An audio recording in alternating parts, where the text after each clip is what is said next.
And number 28, lack of the spirit of loyalty to those to whom it is due. Now, if you have loyalty in your heart to those to whom loyalty is due, you can grade 100% in that, perhaps. But unless you practice that all the time, you wouldn't grade 100%. You'd grade something lower than that.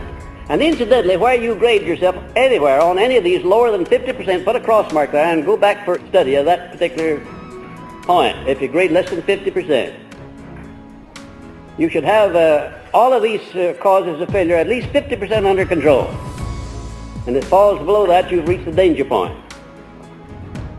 Number 29, the habit of forming opinions not based upon known facts. Now, to the extent to which you do that, give yourself a good grading on that one. And if you grade below 50% on that, begin to work on yourself right away and stop having opinions unless you base them on facts or what you believe to be facts. When I hear anybody expressing an opinion on something that I have reason to believe he knows nothing about, I always think of that story they tell on two men who were discussing Einstein's theory of relativity. And they got into a hot argument about it, and one of them says, "Oh, hell, what does Einstein know about politics anyway in the first place?" Oh, he understood relativity, didn't he? Well, there are people like that, you know, who have opinions about everything in the world. They can run the country better than Eisenhower's running it. They can tell J. Edgar Hoover a few things about his job, and they could always work their friends over and improve them. But if you examine them very carefully, they're not doing too well themselves generally. Number 30, egotism and vanity not under control. Egotism is a wonderful thing, and vanity is a wonderful thing. If you didn't have a little vanity, why, you wouldn't wash your neck or your face or have your hair curled or marcelled or whatever it is the women do to their hair. You have to have a little vanity, a little pride. But you can't have too much, can't you? I think lipstick's a wonderful thing, if it doesn't get on my shirt.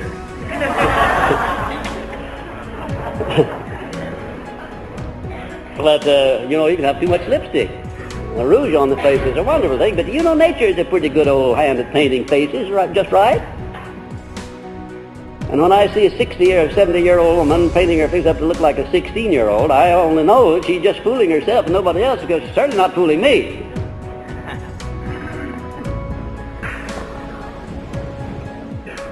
Egotism and vanity. The ego, the human ego, is a marvelous thing. There are a lot of people who need a build-up of their ego. They have allowed the circumstances of life to whip them down until they've got no fight left in them. No initiative. No imagination. No faith. Your ego, your human ego, that's a wonderful thing if you have it under control and don't allow it to become objectionable to other people. I have never seen a successful person yet that didn't have great confidence in his ability to do anything he started out to do. And one of the purposes of this philosophy that you're studying is to enable you to build your ego up to where it will do for you anything you want it to do, no matter what it is. Now, there are some people whose ego needs to be trimmed down a little bit, but I'd say there are very many more that need a build-up than there are who need a squishing. Very many more. Number 31, lack of vision and imagination.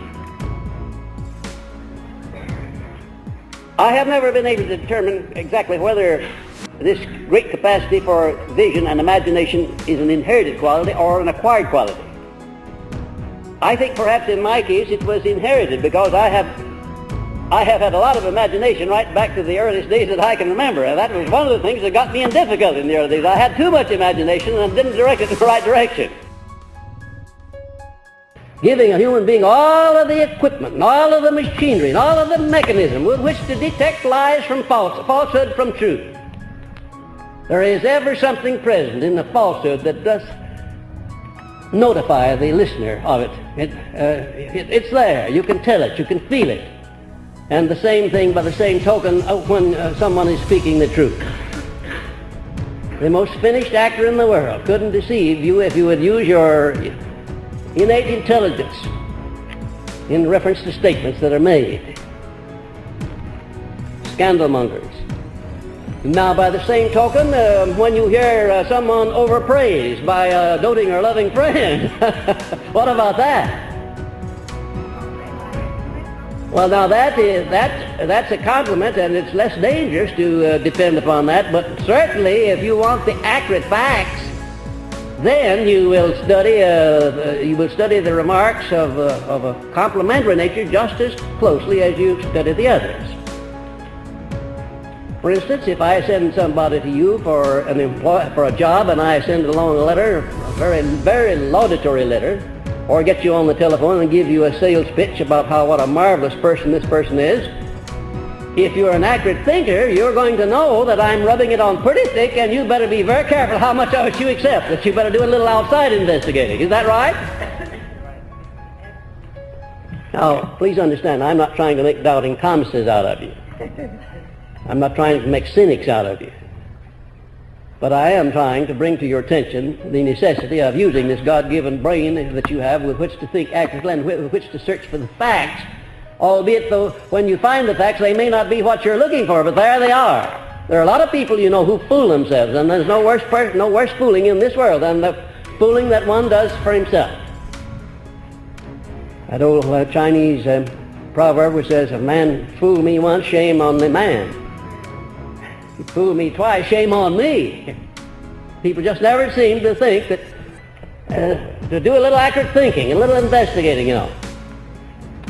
And you can't imagine, you'd think that bankers, for instance, would be so shrewd that a confidence man couldn't come in and take them. And I heard one of the most outstanding confidence men in the world, Barney Birch. I don't know what's ever happened to him, but he used to operate here in Chicago. I got acquainted with him once and interviewed him on several occasions.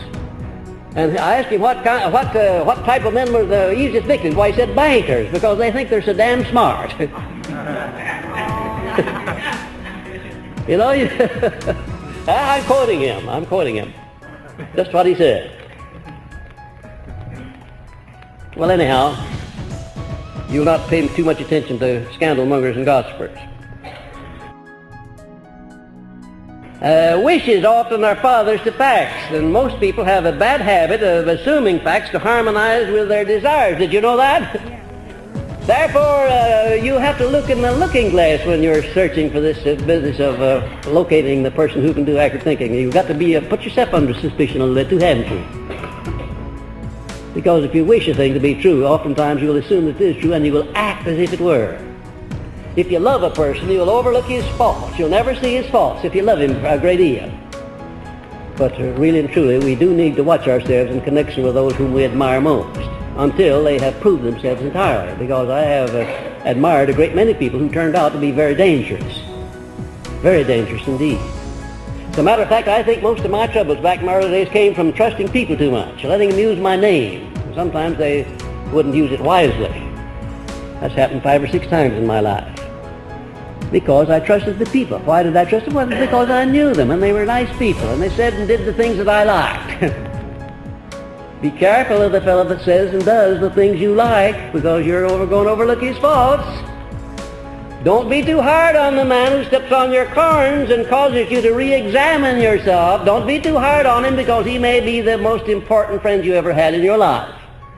The person who maybe irritates you, but causes you to examine yourself carefully.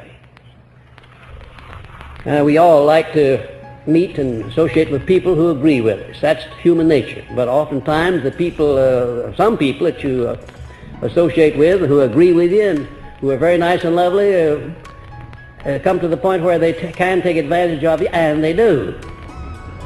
Now, information is abundant, and most of it is free, but facts have an elusive habit, and generally there is a price attached to it.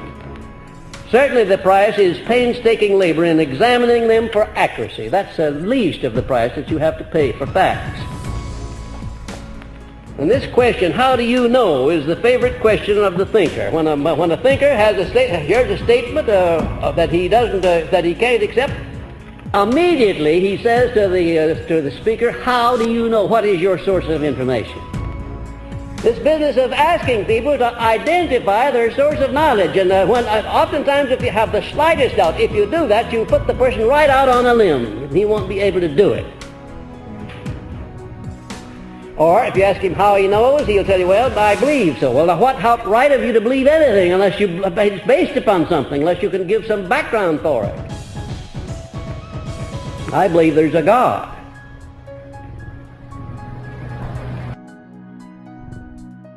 A lot of people do. But I'll bet you there are a lot of people who say that they believe in a God who couldn't give you the slightest evidence of him if you backed them into a corner. I can give you evidence. When I say that I believe in a God and you say, how do you know? I can give you all of the evidence. I don't have so much evidence in connection with anything else in this world as I do in connection with the existence of a Creator.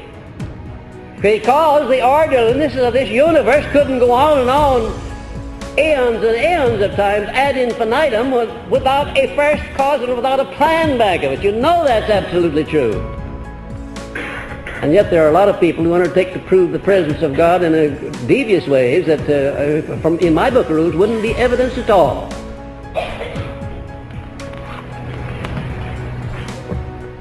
Anything that exists, including God, is capable of proof. And where there is no such proof available, it is safe to assume that nothing exists.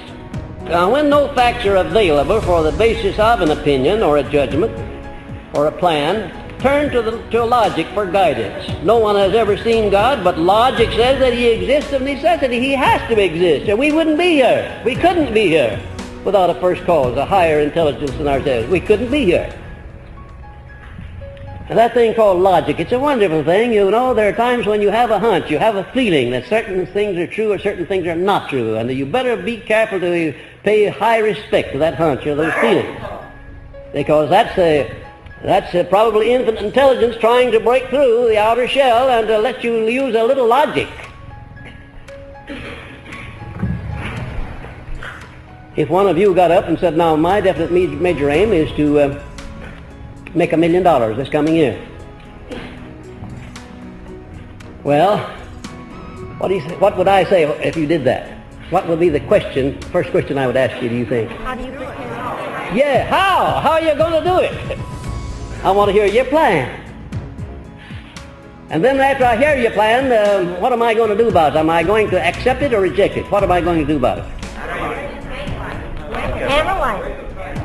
I am going to weigh you, first of all, your ability to get $1 million and to find out what you're going to give for it, and then my logic will tell me whether or not your plan for doing it is probable and workable and practical. Now that doesn't take an awful lot of intelligent thinking, but it's a very important thing to do. And I'd go over it, I'd analyze your plan, I'd analyze you, I'd analyze your capabilities, I'd analyze your past experience, your past achievements, I'd analyze the people that you're going to get to help you make that $1 million. And when we got through analyzing, I would be able to tell you that, well, probably you can do it. Or I'd be able to point out to you that probably it'll take longer than the year that you said. Maybe it'll take 2 years, maybe it'll take 3. And then again, probably I might tell you that you wouldn't be able to do it at all. If my reasoning taught me that that was the answer, well, I'd give it to you just that way. I've had some of my students, some of them sitting right here in this room, come out and put propositions before me, which I had to turn down and tell them to just absolutely forget about it because they're wasting their time. Now that's the way an accurate thinker proceeds. He doesn't allow his emotions to run away with him. If I allowed my emotions to do my thinking for me, I would, anything that one of my students undertook to do, I'd tell him he could do it. This famous motto or epigram that you've seen quoted a lot of times, you've heard it in my lessons, whatever your mind can conceive and believe, your mind can achieve. I don't want anybody to misread that statement this way by saying, reading into it, whatever your mind can conceive and believe, your mind will achieve. I said it can achieve. You get the line of difference there between the two? It can, but I don't know that it will. That's up to you. Only you know that. The extent to which you use your own mind, the extent to which you intensify your faith, the soundness of your judgments and your plans, all will be factors entering into how well you carry out that aphorism or that epigram. Whatever your mind can conceive and believe, your mind can achieve. Some acid tests now to be made in separated facts from information. Let's see how we go about it. First of all, scrutinize with unusual care everything you read in newspapers or hear over the radio, and form the habit of never accepting any statement as a fact merely because you read it or heard it expressed by someone. Statements bearing some proportion of fact, often are intentionally or carelessly colored to give them an erroneous meaning. A half-truth, in other words, is, someone has said, is more dangerous than an out-and-out lie. It's more dangerous because that half-truth part is liable to deceive somebody who knows that who understands half of it and thinks the whole of it is true. Scrutinize carefully everything you read in books, regardless of who wrote them, and never accept the works of any writer without asking the following questions and satisfying yourself as to the answers. And that would apply to lectures or statements or speeches or conversations or anything else. These rules that I'm going to give you. First of all, is the writer a recognized authority on the subject covered? The writer or the speaker or the teacher or the one that's making the statement. Is he a recognized authority on the subject on which he's speaking or writing? That's the first question that you ask.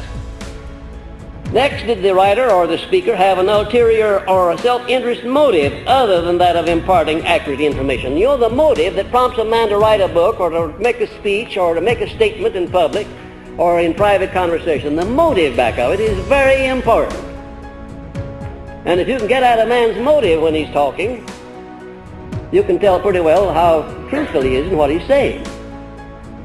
Has the writer a profit interest or other interest in the subject on which he writes or speaks? You know that when you find out what a man's motive is, whatever he's doing, if you can locate his motive in doing it, it'll be impossible for him to fool you in the least, because you'll be able to smell him out.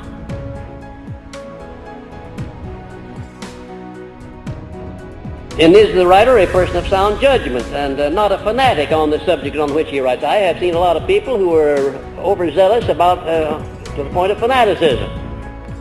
If you wanted to judge me, for instance, you wouldn't judge me on account of the kind of a tie I wear, the kind of a suit I wear, or how I cut my hair, or how I used to cut my hair,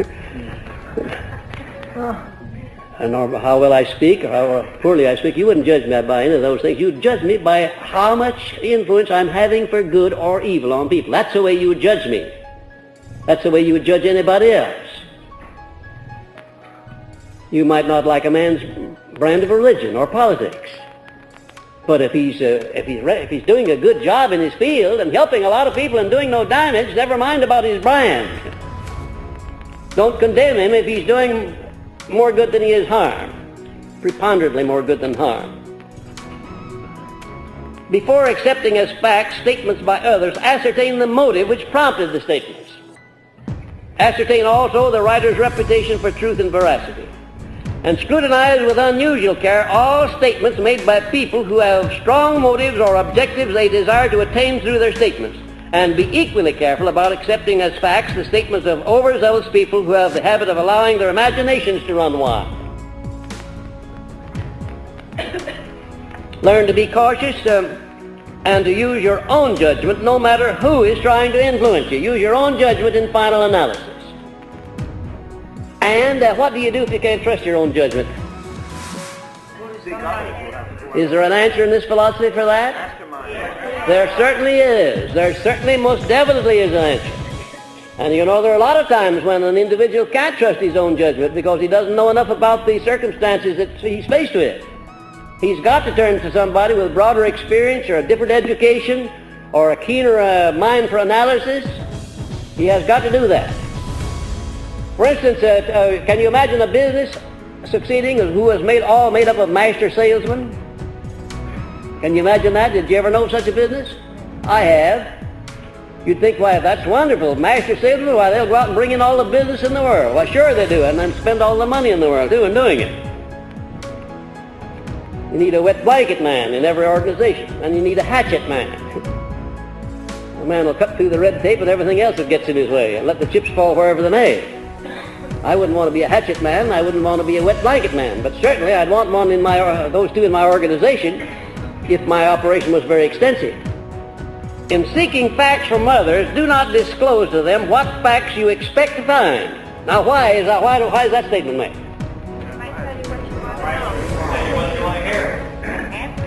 If I say to you, by the way, you used to employ John Brown, and he's applied to me for a position. I think he's a wonderful man. What do you think? Well, if he has any faults, I'll certainly not get them with that kind of a question, will I? if I really wanted to find out about John Brown, who used to work for you, how would I go about getting the information? Well, I wouldn't go about getting it from you at all in the first place. I'd have the commercial credit company get an unbiased report on it from you. And you'd probably give out the facts to the credit rating company that you wouldn't give out to me or to anybody else. Surprising how much information you can get if you know the right commercial agency through which to get it. But oftentimes when you go direct for information about a man, unless it's very friendly and favorable, the chances are you won't get the real facts. You'll get a varnished or a watered down set of facts, don't you know? No, if you ask a man a question and you give him the slightest idea as to what you expect the answer to be, most people are lazy anyway. They don't want to go to too much trouble in explaining. Well, they'll just give you the answer they know you want, and you're tickled to death, and you go on with it and then fall down on it later on. Science is the art of organizing and classifying facts. That's what science means. And when you wish to make sure you are dealing with facts, seek scientific sources for their testing where possible. Men of science have neither the reason nor the inclination to modify or to change facts nor to misrepresent. Isn't that an astounding thing? They just don't have the reason. Well, if they did, if they had that inclination, they would not be scientists, would they? They'd be pseudoscientists or fakes. And there are a lot of pseudoscientists and fakes in this world, believe you me, who assume to know things that they don't know. Your emotions are not always reliable. As a matter of fact, most of the time they're not reliable. And before being influenced too far by your feelings, give your head a chance to pass judgment on the business at hand. The head is more dependable than the heart, but what makes a good combination? Balancing them, and that's the idea, just balancing them so that both of them have an equal say, so to speak, and you'll come pretty near coming up with the right answer if you do that. The person who forgets this generally regrets his neglect. Now, these are some of the major enemies of sound thinking. The emotion of love, for instance, stands right up at the head of the list. You'd think, why, how in the world could the emotion of love interfere with anybody's thinking? Yeah. If you said that, I'd know right away you hadn't had very many love experiences. If you've ever had an experience with love at all, you know very well how dangerous it is. It's like playing around TNT with a match in your hand. When it starts exploding, it doesn't give any notice. Then hatred and anger and jealousy and fear and revenge and greed and vanity and egotism and the desire for something for nothing and procrastination. All of these are enemies of thinking. You have to be on the lookout for them constantly and to be sure that you're free of them. Provided that the thinking at hand is of importance to you and maybe your whole future destiny depends upon your thinking accurately. And isn't it the fact that it does? Doesn't your future destiny depend very largely on your accuracy or your lack of it in your thinking? Of course, if that were not true, then what would be the use of the Creator having given you complete control of your own mind? What good would it be? The answer is that mind is sufficient unto all of your needs, absolutely, at least on this lifespan. I don't know on the preceding plane where you came from or on the succeeding plane where you're going to. I don't know about those planes because I don't remember where I came from, and I don't yet know where I'm going. I wish I did. But I know a great deal about where I am now. And I found out a great deal about how to influence my destiny here now so that I get a lot of pleasure out of it, so I get joy, so I give joy, so I make myself useful, and I justify my having passed this way. Why can I say that? Because I have discovered how to manipulate my own mind and keep it under control, make it do the things I want it to do. Throw off the circumstances I don't want and accept the ones that I do want. And if I don't find the circumstances I want, what do? Create them, of course. Create them. That's what definiteness of purpose and imagination are for. Now, your mind should be an eternal question mark. Question everything and everyone until you satisfy yourself that you are dealing with facts. Do this quietly in the silence of your own mind and avoid being known as a doubting Thomas. Don't come out and question people orally. That's not going to get you anywhere. But question them silently. And furthermore, if you're too outspoken and too oral about your questioning of people, it puts them on notice and they cover up and you don't get the information you want. Quietly go about seeking for information and doing some accurate thinking. You probably will come up with it. Be a good listener, but also be an accurate thinker as you listen. Which is most profitable, to be a good speaker or a good listener? Why? You can make a decision with what they say. I don't know of any virtue or any quality that will help an individual to get along in this world better than to be an effective, enthusiastic speaker. I just don't know of any other quality that will excel that one. And yet, I would follow that statement immediately by saying that it's far more profitable to anybody to be a good listener, an analytical listener, than it is to be a good speaker. Let your mind be an eternal question mark. Now, I don't mean by that you should become a cynic, nor a doubting Thomas, but I mean that no matter who you're dealing with, deal with them on the basis of thinking accurately of every relationship that you have. You'll get a lot of satisfaction out of that. You'll also be more successful. And if you're tactful as you go along and diplomatic, you'll have a lot more substantial friends than you have by the old method of snap judgment. Mostly your friends, if you're an accurate thinker, mostly your friends will be friends worth having. Believe you me, they will. Your thinking habits are the results of social heredity and physical heredity. Watch both of these sources carefully, but particularly social heredity. Now, physical heredity, through physical heredity, you get everything that you are physically. The stature of your body, the shape of texture of your skin, color of your eyes and hair, and you're the sum total of all of your ancestors, back farther than you can ever remember or think. And you inherited a little of their good qualities and a little of their bad. And there's nothing you can do about that. That's static. It's fixed at birth.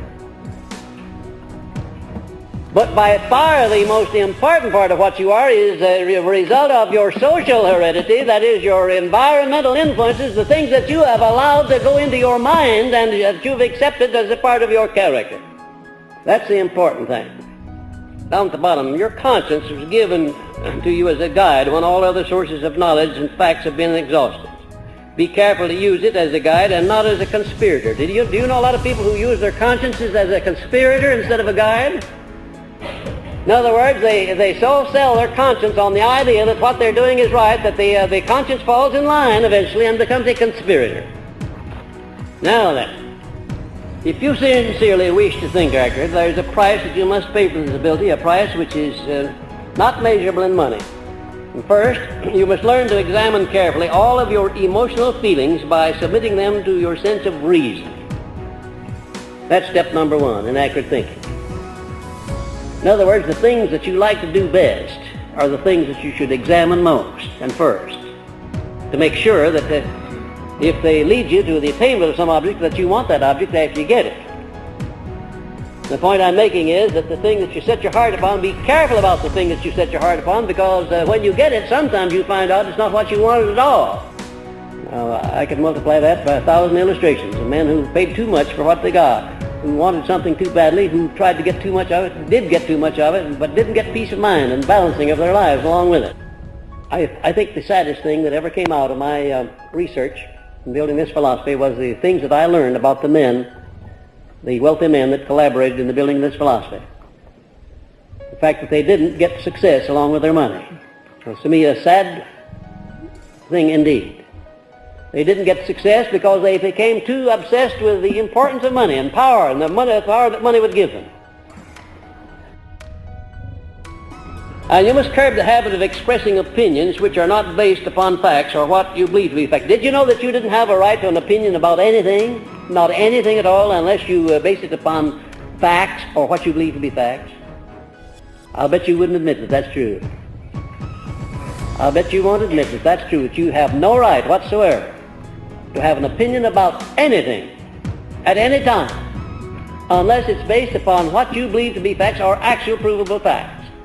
Now, why do I say you don't have a right to it? Because it's dangerous for you to have. You can do it. I mean, you have a right, of course, but I mean to say you have the responsibility of assuming what happens to you if you express an opinion that's not based upon facts or what you believe to be facts. You can fool yourself that way, and a lot of people go all the way through life fooling themselves by opinions that have no basis for existence.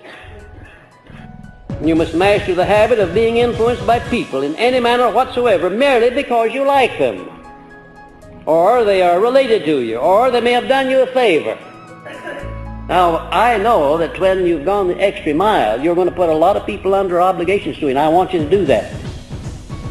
That's perfectly proper. That's legitimate.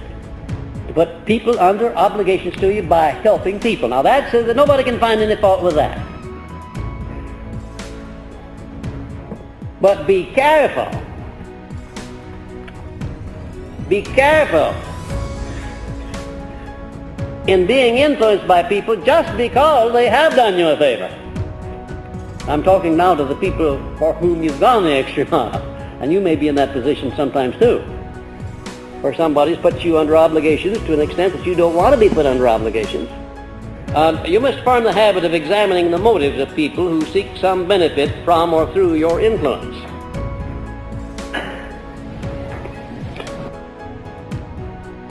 You must control both your emotion of love and your emotion of hate in making decisions for any purpose, because either of these can unbalance your thinking habits. No man ought to make an important decision while he's angry. You just shouldn't do it. Correcting children, for instance, it's a bad mistake to discipline children when you're angry, because 9 times out of 10 you'll do and say the wrong thing, do more harm than good. And that applies to a lot of grown-ups too. If you're really angry, don't make decisions, don't make statements to people while you're mad, because they can come back on you and to do you an awful lot of injury. Self-control, self-discipline. You see, we have a lesson on self-discipline, you remember? It plays right along with this lesson, doesn't it? Because a lot of times when if you're going to be an active thinker, you've got to have a lot of self-discipline. You've got to refrain from saying and doing a lot of things you'd like to say and do. Bide your time. There's always a time for you to do everything. Time your what you say and do properly. And accurate thinkers do that too. They don't just fly off the handle and say things, start their mouths to go off and leave them like some people do. They carefully study the effect on the listener of every word they utter, even before they utter it. Don't make any decisions or plans until you have carefully weighed what the effect may be on you and on other people. I can think of a lot of things I could do that would benefit me, that wouldn't benefit you, might even injure you. I can think of a lot of things, but I wouldn't engage in them because eventually I'd have to pay the price. Because whatever you do to or for another person, you do to or for yourself, it comes back to you, greatly multiplied. That's another thing comes under the heading of active thinking. You learn after you've become thoroughly indoctrinated with this philosophy, you learn not to do anything that you don't want to come back and affect you. Not to think anything, not to say anything, not to do anything that you don't want to come back and that you have to give countenance to later on in life. You must recognize that before accepting as facts the statements of other people, it may be beneficial if you ask them how they came by the so-called facts. And when they express opinions, ask how you know your opinion is sound. I don't want an opinion, I want some facts. Then I'll form my own opinion. You give me the facts and I'll put them together in my own way, says the accurate thinker.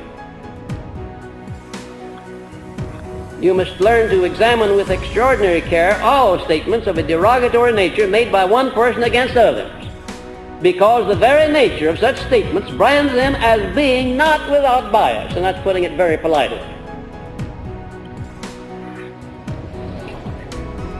You must overcome the habit of trying to justify a decision you have made which turns out to have been unsound. Accurate thinkers just don't do that. They reverse themselves just as quickly as they make the decisions if they find they're wrong.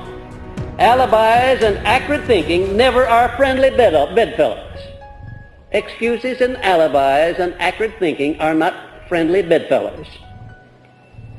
I have never seen the person yet that wasn't very adept at creating alibis for his faults and the things that he didn't do that he should have done, the things that he didn't do that he shouldn't have done. In other words, most people have a great stock of them, and you don't have to give them very much time before they can fling them together and throw them at you. Good excuses, good alibis, but they don't amount to a thing unless there's something back of them that's sound that you can depend upon. If you are an accurate thinker, you will never use the term "they say" or "I heard" or accurate thinkers in repeating things they have heard first identify the source and attempt to establish its dependability. You know, folks, it's not an easy matter to be an accurate thinker. Have you reached that conclusion already? That's quite a little bit you have to pay in order to have it, but it's worth it, isn't it? It's worth trying. If you're not an accurate thinker, the people are going to take advantage of you. You're not going to get much out of life like you'd like to. You're not going to be satisfied. You'll never be a well-balanced person without accurate thinking. And in order to think accurately, you've got to have a set of rules to go by. And you'll find in this lesson, if you'll go over this lesson and study it carefully, add some notes to it of your own, start now to do some thinking, start to putting into practice tomorrow morning or before that time some of these principles of separating facts from information and separating the facts themselves into two classes, important and unimportant. You just make those 4 steps alone. This lesson will very much more than have justified yourself, and this lesson alone could well be worth 1,000 times as much as you have put into the entire course if it teaches you just to do those simple things. To start separating facts from information. Be sure that you're dealing with facts, and then take the facts after you're dealing with them and break them down and throw off the unimportant facts that you've been wasting so much time with heretofore. If there's one thing in the world that people do not like, it's to undergo adversity and unpleasant circumstances and defeat. And yet, if I have evaluated circumstances properly, and if I have taken inventory of the laws of nature properly, it was intended that we all should undergo adversities, defeat, failure, opposition. I still say that people do not like defeat, they do not like adversity, and yet I'm compelled to tell you that had it not been for the adversities that I went through during the early part of my life, I wouldn't be standing here talking to you tonight. I wouldn't have completed this philosophy. I wouldn't be reaching millions of people all over the world, because it was out of the opposition that I met with that I grew the strength and the wisdom and the ability to complete this philosophy and to take it to the people in the shape that it's now in. Yet if I were to go back over the past and had my choice, I have no doubt that I'd make it easier for myself, just the same as you would from here on out. We're all inclined to do that, to find the line of least resistance. Did you know that taking the line of least resistance is what makes all rivers and some men crooked? That's right. Yet it's a very common habit for us to do that. We don't want to pay the price of intense effort, no matter what we're doing. We like to have things come the easy way. And the mind is just like any other part, any part of the physical body. It atrophies and withers away and becomes weak through disuse. When you when you meet with problems, circumstances, and incidents that force you to do thinking, why, probably that is the finest thing that could happen to you. Because without a motive, you're not going to do very much thinking anyway. There are 40 major reasons or causes of failure.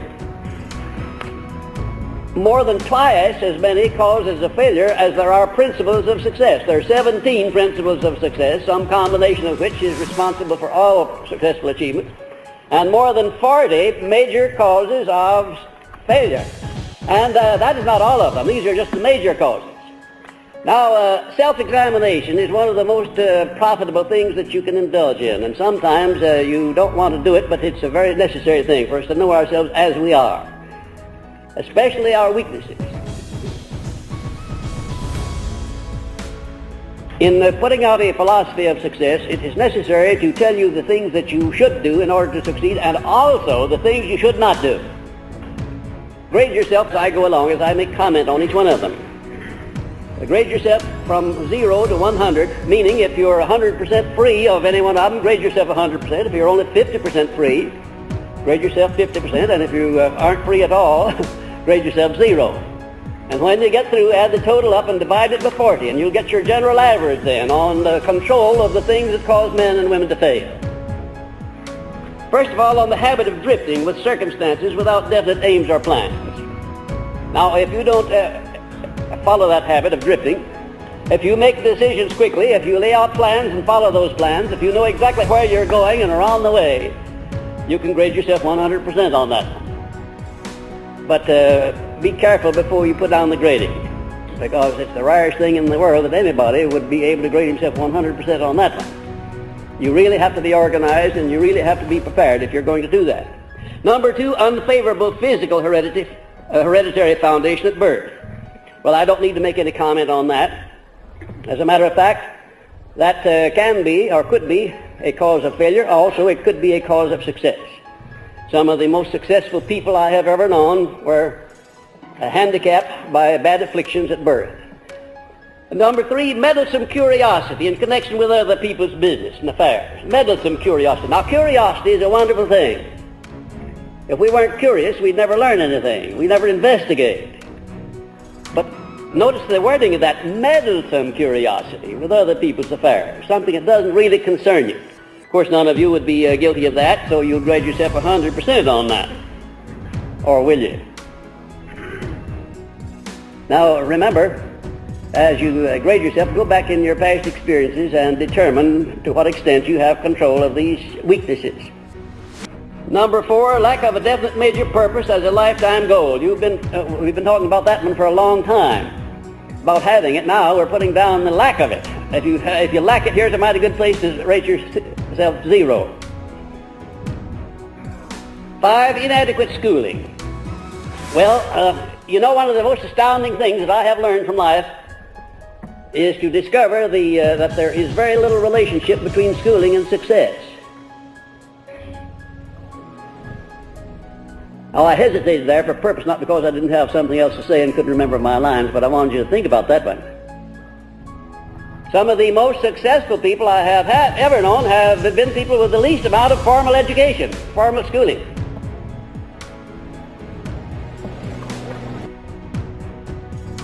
A lot of people go through life failures and they alibi themselves out of it, kid themselves into believing that they're failures because they don't have a college education. If you come out of college with the feeling that you should be paid for what you know instead of what you do, then that college education hasn't done you much good until you meet that old man Destiny that's standing just around the corner where you're going to pass with a stuffed club. And it's not stuffed with cotton. You'll find out sooner or later that you're not going to be paid for what you know. You're going to be paid for what you do with what you know, or what you can get other people to do. Number 6, lack of self-discipline, generally manifesting itself by excesses in eating, drinking, and indifference toward opportunities for self-advancement and improvement. Lack of self-discipline. I hope you can grade yourselves very high on that one. Number 7, lack of ambition to aim above mediocrity. There's a humdinger. Just how much ambition do you have? Anyway, where are you going in life? What do you want out of life? What are you going to settle for? I told you the story some time ago of the young soldier that came in just after World War I and wanted to settle for a sandwich and a place to sleep that night. I wouldn't let him do it. I talked him into settling for a higher rate than that, with the result that he became a multimillionaire within the following 4 years. I hope I'll have as much success with you in stepping your ambition up to where you're not willing to settle with life for a penny. Aim high. It's not going to cost you anything to aim high. You may not get as far as you aim, but you'll certainly get farther than you would if you don't aim at all. Get your sights raised up. Be ambitious. Be determined that you're going to become in the future what you have failed to become in the past. And number 8, ill health, often due to wrong thinking and improper diet. There's a lot of alibis on account of ill health, too, I can assure you. A lot of imaginary ailments. Well, they call it hypochondria in materia medica. I don't know to what extent you've been coddling yourselves or babying yourselves with this, that, and the other imaginary ailment, but if you have been doing that, why, grade yourself down pretty low on that one. Number 9, unfavorable environmental influences during childhood. Now, once in a great while, you'll find that the influences upon a person during childhood are of such a negative nature that they go all the way through life with those negative influences. I'm quite convinced that if I had been permitted to continue in my childhood as I started out before my stepmother came into the picture, that I really and truly would have become a second Jesse James, only I would have been able to shoot faster and straighter than he did. Well, Number 10, lack of persistence in following through with one's duties. There's a honey. Lack of persistence in following through with one's duties. What is that causes people to fail to follow through when they start something? What's the main reason why people do not follow through and do the thing right and to see it's done right? Lack of motive. That's the idea. They don't want to do it badly enough. Believe you me, I'll follow through on anything that I want to follow through on, but if I don't want to follow through, I can find a lot of alibis to keep from doing it. Is it profitable for you to get into the habit of following through when you undertake something, or is it profitable for you to permit yourself to be sidetracked? Well, all right, let's put the question another way. How do you rate on that one? That's the important thing. How do you rate on that one? Do you follow through, or are you easily sidetracked? Are you easily dissuaded from doing a thing when somebody criticizes you? Believe you me, if I had been afraid of criticism, I never would have gotten anywhere in life. I got to the point eventually at which I really courted criticism because it only put the fight in me. And I found out that when that fight was in me, I did a much better job and I carried through better. There are a lot of people in this world who fail because they lack that driving force, don't you know, that causes them to carry through, and especially when the going is hard. No matter what you're doing, you're going to run into that period when the going is hard. If it's a new business, you'll probably need finances that you don't have in the beginning. Or if it's a profession, you'll need clients that you don't have in the beginning. Or if it's a new job, you'll need recognition with your employer that you don't have. You have to earn that recognition. The going is always hard with people in the beginning, and that's why you need this follow-through. Number 11, the habit of a negative mental attitude, the habit of keeping your mind negative all the time. Now, which are you? Preponderantly negative most of the time, or are you preponderantly positive? When you see a donut, what do you see first? Do you see the hole first, or the donut? Well, that's fine. You know, when you go to eat a donut, you don't eat the hole, do you? You just eat the donut. But there are a lot of people who, when they come across a problem, they are like the fellow who sees the hole in the donut and growls about it because it took so much of the nice cake out, but does not see the donut itself. Negative mental attitude. What is the result of a person who has the habit of allowing his mind to become negative and remain negative? What happens to that kind of a person? You can't put him in jail for it. You can't sue him for it. A negative mind repels, doesn't it? It repels people. A positive mind attracts. Attracts what? People who harmonize with your mental attitude, your character. An old saying of birds of a feather flock together. Well, negative birds flock to the negative mind, and positive birds flock to the positive mind.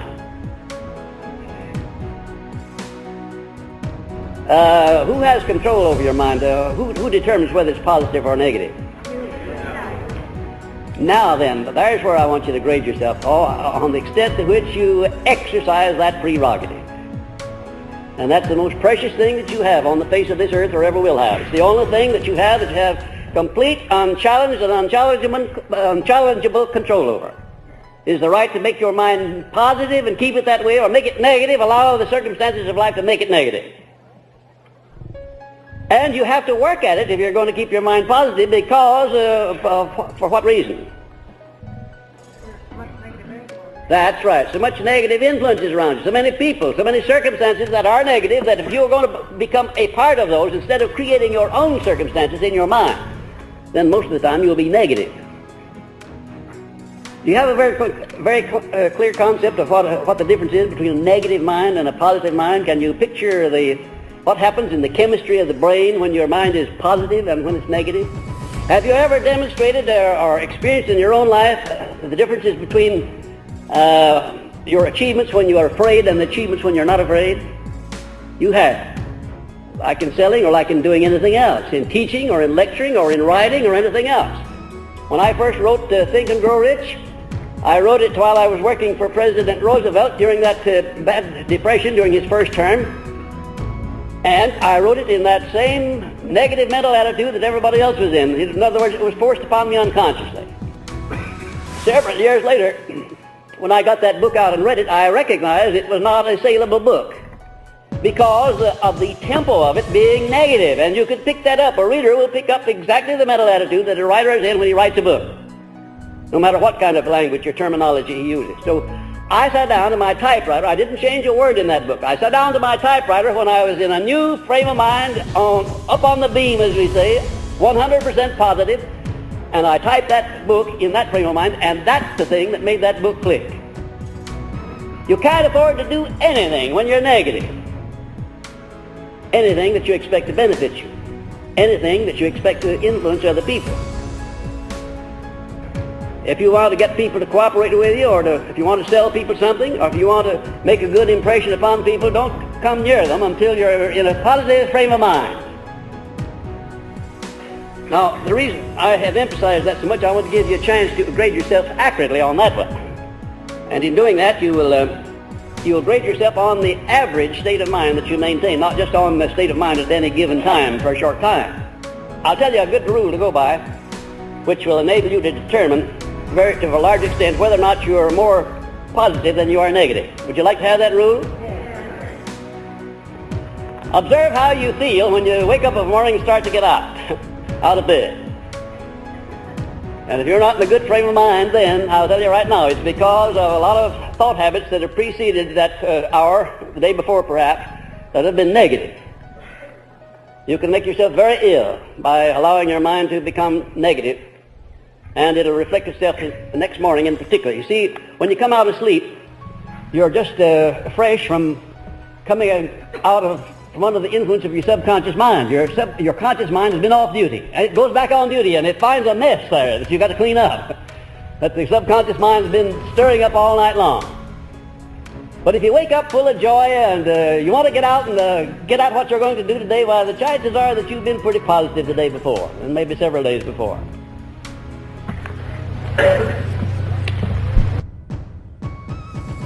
Number 12, lack of control over the emotions, both the negative and the positive. Have you ever thought that it's just as necessary to control your positive emotions as it is your negative ones? Why is that? Why in the world would I want to control the emotion of love, for instance?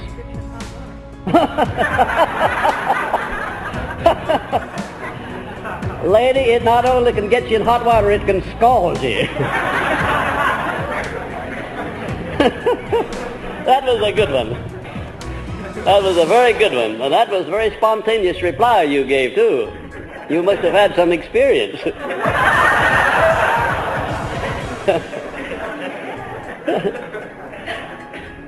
Well, now let's take another emotion. Desire for financial gain, for money, for instance. Do you need to control that? Why? You're not afraid of getting too much, are you?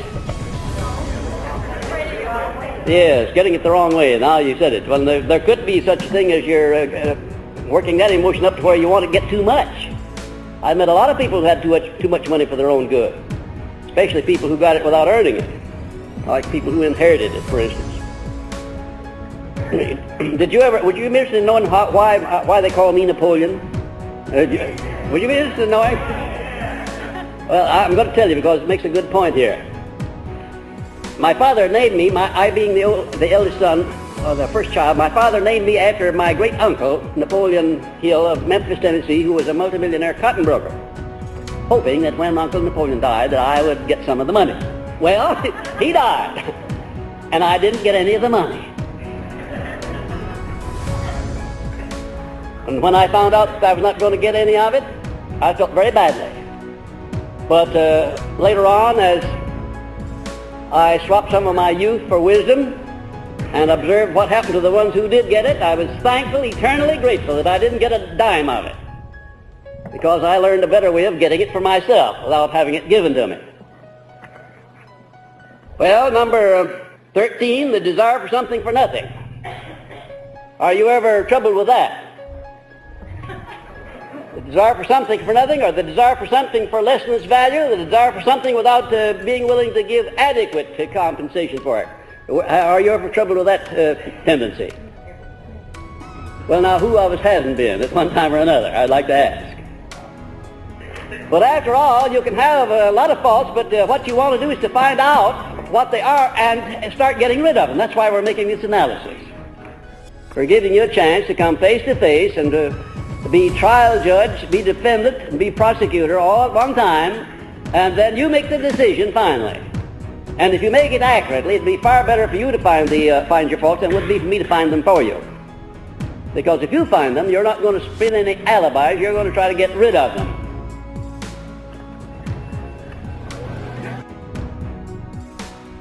And number 14, lack of the habit of reaching decisions promptly and firmly. Now, do you reach decisions promptly and firmly?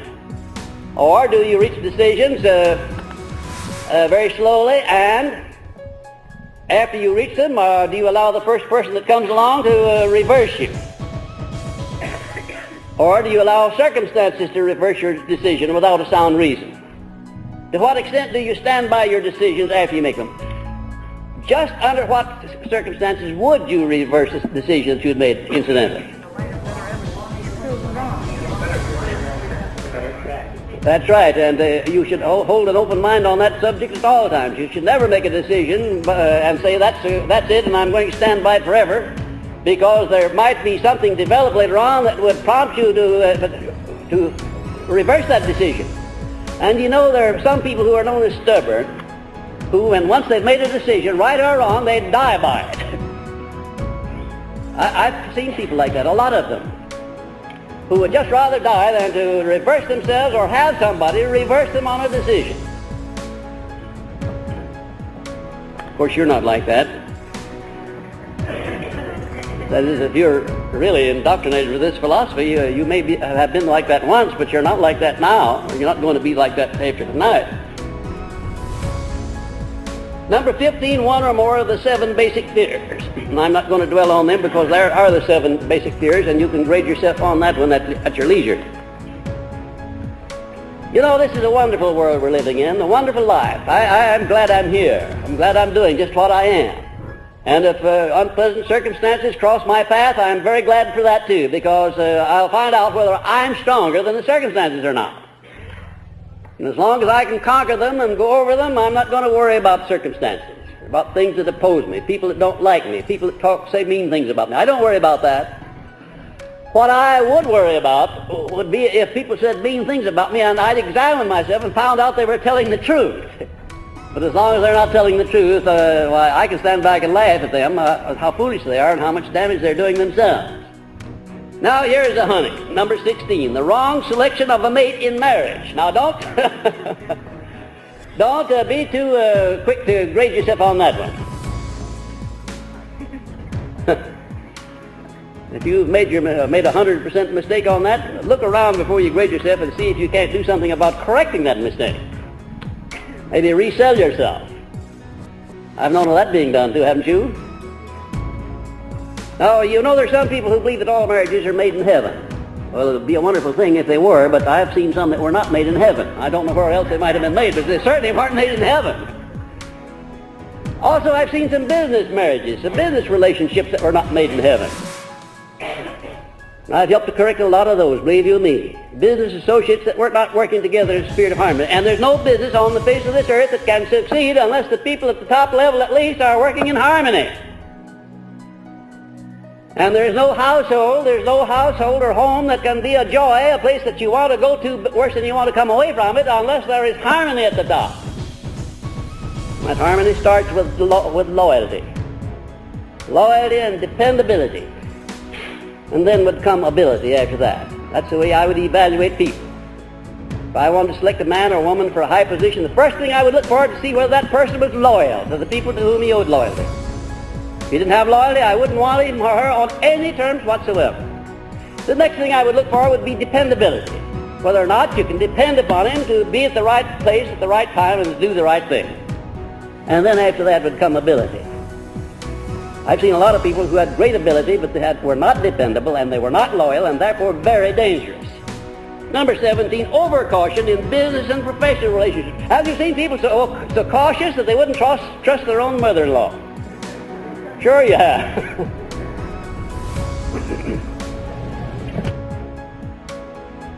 I knew a man who was so cautious once that he had a special wallet made and a little lock put on it, and he hid the key in a different place every night so that his wife couldn't go through his trousers and take money out of his wallet. Wasn't he a honey? I bet his wife loved him. Overcaution in business and professional relationships, then lack of all forms of caution in all human relationships. Have you seen people like that just didn't have any caution?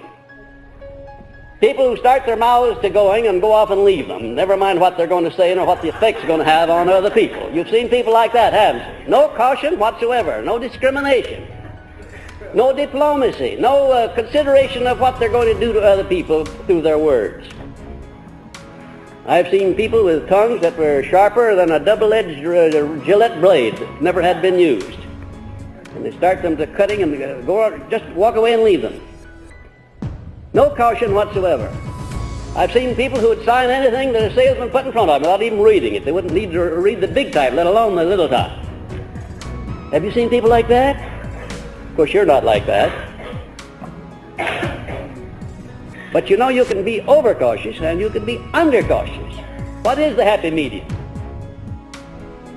The happy medium is found in the lesson on accurate thinking, where you examine carefully the things that you're going to do before you do them, not afterward. Where you evaluate your words before you express them, not afterward. Now, you know it's going to be a little bit difficult for you to grade yourselves accurately on this one. I know it is. To be perfectly candid with you, it would be a little bit difficult for me to grade myself accurately on those two, on 17 and 18. Because there have been a lot of times in my life when I wasn't cautious at all. I think most of my troubles in my early days came through my trusting too many people. I let somebody come along and flatter me into using the name Napoleon Hill, and he'd go out and flim-flam a lot of people in the name of Napoleon Hill. That's happened several times in my life before I tightened up and became cautious. And that can happen to a lot of people, you know. But on the other hand, I wouldn't want to become so cautious that I didn't trust anybody for anything. You get no joy out of living if you did that. Number 21, lack of concentration of effort. That is divided interest. You split your interests. Divide them over your interests over a lot of different things. You know, one person is not strong enough and life is too short to ensure your success unless you learn the art of concentrating everything you've got on one thing at a time and following through on that one thing and doing a good job. And now here's one that's going to be difficult for you to grade yourself on, perhaps. Number 22, lack of a budget control over income and expenditures. Having a systematic way of taking care of your income and your expenditures. Do you know how the average person manages that question of a budget? Well, over his expenditures, that is somewhat controlled by the amount of credit that he can get from other people. That's about the only thing. When the credit shuts down on him, then he more or less slacks off. But until that happens, he runs wild with spending. A good business firm would go bankrupt in a little while if it didn't have a system of control over its income and its expenditures. That's what a controller in an organization is for. They call him a wet blanket usually. Every successful business of any size has to have a wet blanket. A man who controls the assets of the company, keeps them from getting away at the wrong time in the wrong way. And number 24, that's right, you're following. 23 is right. The failure to budget and use time to best advantage. Now, there is the most precious thing that you have. You have 24 hours every day. 8 hours of that you must devote to sleep if you're going to have health, or an average of that much, sometimes a little more and sometimes a little less, but on the average, 8 hours is taken right out. Then another 8 hours to make a living. And then you have another 8 hours of free time. In other words, in America here, as free citizens, you can do anything in the world that you want to with that other 8 hours. You can sin, you can spend, you can establish good habits, you can establish bad habits, you can re-educate yourself in your mind during those 8 hours. But actually, what are you doing with those 8 hours? Now, there's going to be the determining factor as to how you grade yourself on this particular question. how you're budgeting of the use of your time to the best advantage. Do you have a system of actually making all of your time count? Of course, you have the first 16 hours, they're practically taken care of automatically, but the other 8 hours is not taken care of automatically. That's something that you can do pretty much as you want to with. It's flexible. Number 24, lack of controlled enthusiasm. Now there's a honey too. Enthusiasm is among the most valuable of the emotions, beyond any question of doubt, provided that you can turn it on and off just like you would water at a spigot or an electric light. Now, if you can turn your enthusiasm on when you want to and then turn it off whenever you want to, then you can grade yourself 100% on that.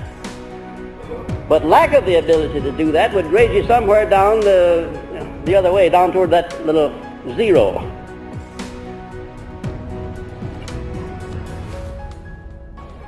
Now, how do you go about controlling your enthusiasm? Had you ever thought about your willpower, what it was placed there for? You have a power of will, and what's the purpose of that power of will? It's for the discipline. That power of will is for discipline over your mind, so you can make your mind whatever you want it to be. You can form habits, whatever kind of habits you want. I have never been able to find out or to determine in my own mind which is the worst. No enthusiasm at all, a cold fish, or red-hot enthusiasm out of control. They're both bad. Now, if somebody made me mad right now, I could turn off my enthusiasm just like that and turn on something else that would be much more appropriate maybe, provided I didn't use the wrong language. But there has been a time when I could turn on anger much more quickly than I could turn on enthusiasm, and I couldn't turn it off near as easily. That's something you'll have to overcome too. The ability to turn on any of your emotions or to turn them off. Number 25, intolerance. That is a closed mind based on ignorance or prejudice in connection with religious, racial, political, and economic ideas. Now there you are. How do you rate on that one? Be a marvelous thing if you could rate 100% on that and say that you have an open mind on all subjects toward all people at all times. But if you could say that, you'd probably not be human, you'd be a saint. However, there are times, I suppose, when if you made up your mind to be open-minded on all these things, you could for a little while. I know I can for a little while.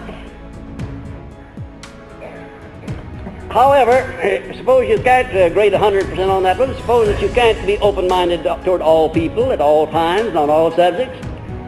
What is the next best thing to do? Oh, of course, be tolerant some of the time. Now that's a good one. That's all right. And if you try that out, the more you try it out, the more that sometime will take on more and more time. And eventually you'll get to where tolerance will be a habit with you instead of intolerance. You know, there are people in this world, and I regret to say that they're in the vast majority, who, when they meet others, immediately begin to look for the things that they don't like in the other people, and they always find things they don't like. Then there's another type of person, and I notice that this other type of person is always much more successful, much more happy, much more welcome when he comes around, who, when he meets a person, whether it's an acquaintance or a stranger, immediately begins not only to look for the things that he likes in that person, but to compliment them, say something about them, or to do something about them, or to indicate that he recognizes good qualities instead of bad ones. I get a great thrill when somebody walks up to me and says, "Napoleon, aren't you Napoleon Hill?" I says, "Yes, I'm Gilly." "Well, I want to tell you, Mr. Hill, how much good I got out of your book." Well, I just thrive on that. I love it. Does me a lot of good. Unless, of course, they rub it on too thick. And you can do that too, you know. But I've never seen the person yet that wouldn't respond in kind if you complimented that person. Even a pussycat, as bad-natured as they are, if you stroke him on the back, will curl up his tail and begin to purr. Cats are not very friendly, but you can make them friendly if you do the things the cat likes. 26, failure to cooperate with others in the spirit of harmony. Well, there are circumstances in life, I suppose, where failure to cooperate would be justified. Or are there? I can say there are a lot of circumstances where you'd fail to cooperate. I come into contact with people very often who want me to do things that I can't possibly do for them. They want my influence. They want me to write letters of recommendation. They want me to make telephone calls for them. Well, I can't do it. I can't cooperate unless I'm sold on what I'm cooperating with and with whom I'm cooperating. And you'd be like that too. Number 27, possession of power or wealth not based on merit or earned. Well, now, I hope you won't have any trouble grading yourself on that one.